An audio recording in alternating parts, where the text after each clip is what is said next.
पुरी श्रीमंदिर रे नुआ वर्षरू नूतन दर्शन व्यवस्था नुआ धाड़ी दर्शन व्यवस्था लागू पूर्व 28 किंबा 29 तारीख रे ट्रायल रन हेबो। परीक्षामूलक भावे धाड़ी दर्शन बेले त्रुटि विच्युतिर अनुध्यान पाई जिल्लापालक अध्यक्षतार एक कमिटी गठन होईछि।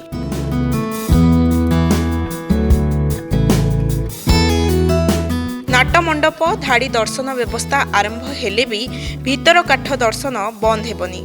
जदि यह सफल हुए तेबे नुआ वर्षरू नाटमंडप धाड़ी दर्शन आरंभ कराजिबो। किंतु सेथिरे जदि किछि समस्या उपजे तेबे नुआ वर्ष परे परिवर्तित धाड़ी दर्शन व्यवस्था लागू हेबो।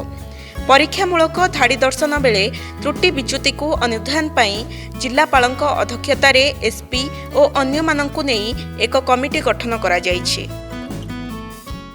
नूतन व्यवस्था जेहेतु आमर नाटमंडप धाड़ी व्यवस्था आम आज आलोचना करें तेणु एबे चारिद्वार खोला होती भक्त मैंने चारिद्वार भी आसुंच कि सात पांच पाखे ही लाइनिंग सिस्टम होरी कि भाव में व्यवस्थित अनुध्यान करमती कहली जिलापाल और एसपी को जो आम कमिटी कर अनुध्यान करेंगे।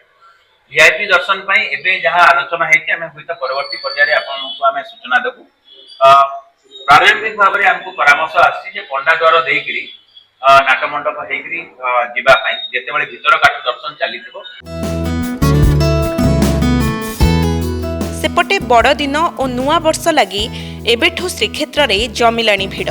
नुआ वर्ष को दृष्टि रे रखी बड़ दांडरे मरीचिकोट छक ठारू श्रीमंदिर कार्यालय पर्यंत स्वतंत्र ब्यारिकेड व्यवस्था करा जाउछि।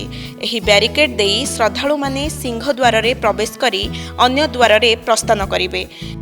नुआ वर्ष को दृष्टि रे रखी पुरी रे थिबा विभिन्न होटेल ग्राहकों को आकृष्ट करिबा लागि साजसज्जा आरंभ करिसंती।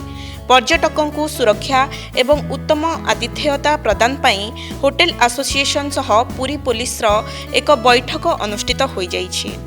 पुरीरू सरोज मल्लिक रिपोर्ट सकाळ न्यूज।